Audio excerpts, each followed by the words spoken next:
Jesus said, "Where your treasure is, there your heart also will be."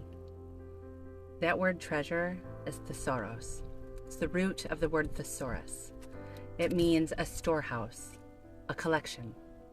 So he wasn't just talking about money. He was saying where your thesaurus is, your stored up words and thoughts, that's where your heart will end up. And science now confirms this. Your heart isn't just a pump. It's full of neurons wired directly to the brain through the vagus nerve.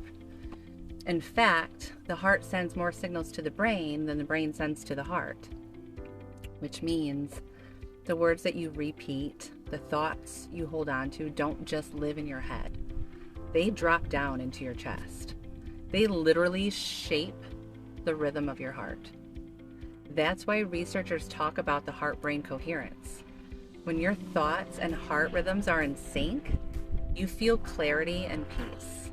When they're out of sync, you feel stress and distortion.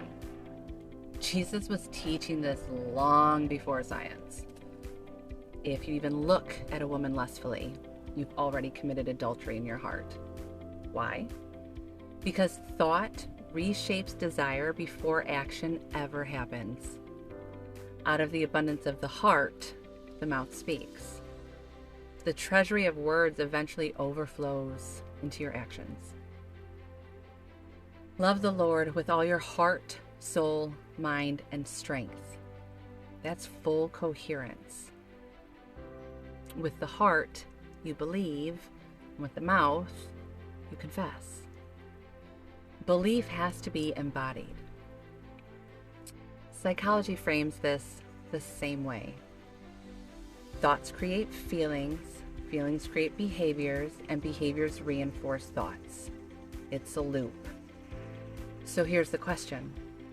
What's in your thesaurus? Because those stored up words don't stay hidden. They shape your desires, and your desires shape your behavior. This isn't just spiritual language. It's physiological reality. Psychology shows us the mind doesn't know the difference between a vividly imagined thought and an actual event. When you feel the resonance of what you believe, your nervous system encodes it as real. Your body begins to live as though it's already true. Think about it. If I carry the belief, I'll never measure up, it won't just live in my thoughts. It'll show up in my posture. I might avoid eye contact in an interview, or talk myself out of applying for a promotion, or self-sabotage when things start going well. And without realizing it, I'll create the very reality I feared. If I carry the belief, I can't trust people, I won't return texts, I'll pull away when someone tries to get close, and I'll assume hidden motives where there aren't any. The relationship breaks down and I say, see, I knew I couldn't trust them, but it wasn't them. It was the inside of the cup shaping the outside. If I carry the belief, God doesn't really care about me, then every unanswered prayer feels like proof. I stop praying boldly. I stop looking for his hand in the small things. And my life begins to look like a string of disappointments. Not because God was absent, but because my thesaurus was already writing him out of the story. That's why Jesus said, clean the inside of the cup, then the outside will follow. Because the inside always spills out into tone of voice, into daily choices, into outcomes you can see and touch. That's why Proverbs says, guard your heart, for from it flow the issues of life. Because what's in your treasury doesn't just stay inside, it flows out into actual outcomes, actual events, actual manifestations. And this is why when the man cried out to Jesus, I believe, help my unbelief, he wasn't contradicting himself. He was confessing the split between conscious belief and subconscious patterns. I know what I want to believe, but my treasury is still full of doubt. And Jesus came to heal that split, to bring the mind and the heart, the conscious and the subconscious, into coherence.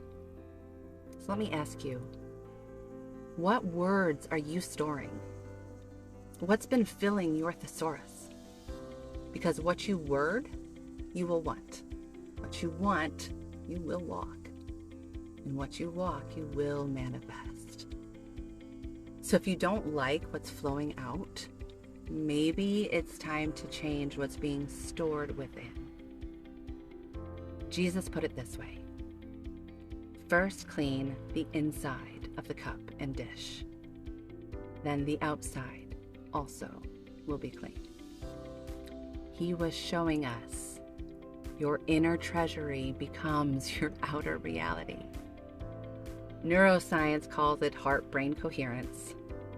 Psychology calls it belief-behavior loops.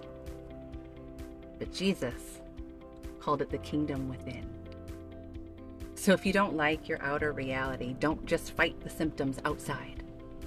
Excavate the unbelief on the inside. Bring the heart and the mind into coherence with what you actually want to see. Feel it, align with it, embody it, because to embody means your emotions are felt in the temple. Your body itself becomes the agreement. And let Jesus have the final word. First, clean the inside of the cup, and the outside will be made clean also. Once the inside matches the vision, the outside has no choice but to manifest. This is the kingdom within you. Be loved and be loved, beloved.